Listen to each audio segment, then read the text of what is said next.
Hey guys. Hi. Meze mute. Tukobye.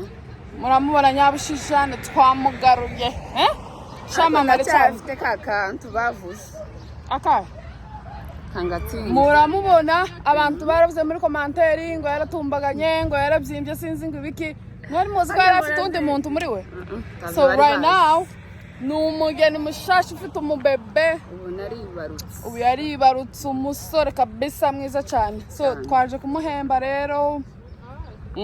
Niyo mpamvu mwamubona agasura afite agasura gafilime Imana. Agiye kugaruka timugira ikibazo agasura kaje.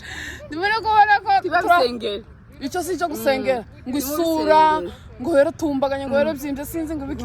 Ubu nyine ni umumama muri gushima Imana. Ubu umeze neza cyane. Mugende mumenye ko ubu nasubiye ku murongo ngiye kugarura isura yanjye. Tibabisengera icyo nicyo si cyo gusengera. Cyane ahasigaye mutwitege guys. Tugiye kuza noneho tugiye gukora n'imbaraga. Vuga ngo imbaraga. Mu cyumweru tuzaza tubaheza episode kabisa. Yeah.